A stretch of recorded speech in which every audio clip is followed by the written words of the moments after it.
Today I'm going to show you how to make sea moss. So this is sea moss in its raw form. I'll begin by talking about its health benefits, and then I'll walk you through the step-by-step process of actually making the moss gel. So sea moss is very good for your digestive system because of its texture. It actually decreases the amount of bad bacteria in your gut because of other properties. Moss can boost your immunity. It's rich in amino acids, vitamin C, and antioxidants.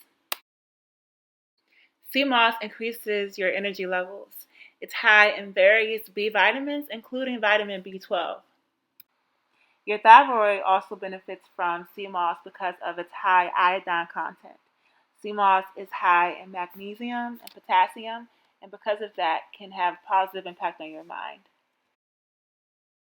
The first step is to actually soak the dried sea moss. So you put it into the container.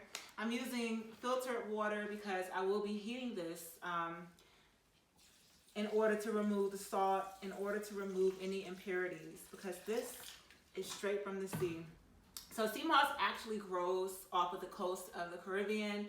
It grows off the coast of some parts of Europe, Irish sea moss or Ireland, and it also grows off the coast of some parts of North America. So we're going to soak this in water for an hour and then come back to do our second step. Alright, so our sea moss has been soaking for an hour. It's nice and hydrated now. Initially it was dry, but we're ready to drain it.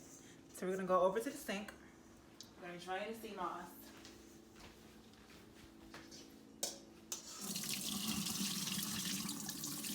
You can see, so we're rinsing off any salt or other particles that may still be on the sea moss. I'm going to strain it.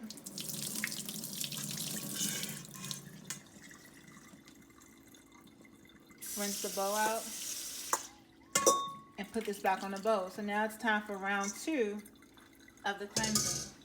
So now we're going to go to the second part of the cleansing process. We're going to use lime juice in order to ensure that everything is off of that sea moss.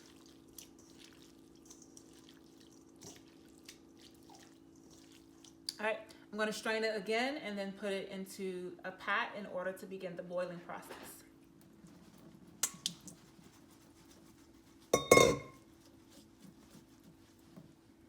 Okay, I'm going to rinse it again.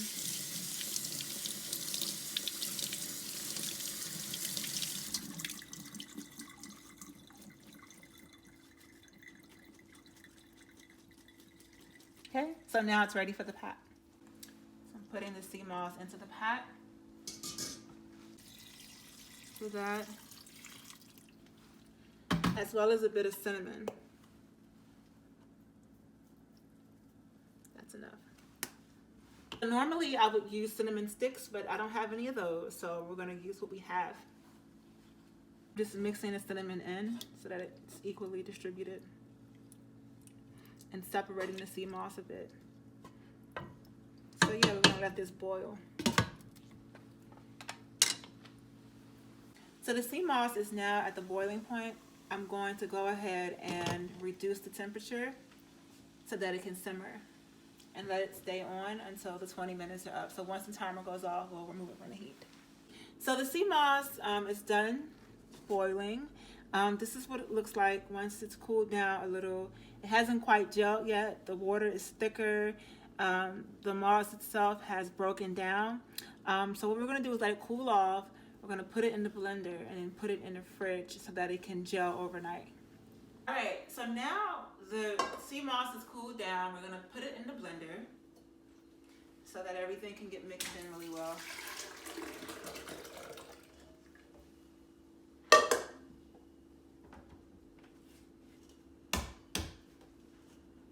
Make sure that's nice and secure.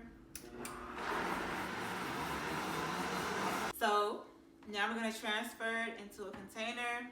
Just make sure everything, yep, that looks great. We're going to transfer it into a container so that we can store it in the fridge, and it's going to become more of a gel overnight. Like right now it's pretty thick, but that's going to actually become a lot thicker. And Normally I would put this in a glass container, but they're all being used. So we're gonna use bamboo instead. All right, so that's that. In future episodes, I'm gonna show you all how to incorporate the sea moss into some fantastic beverages. And thank you all for watching. Don't forget to subscribe.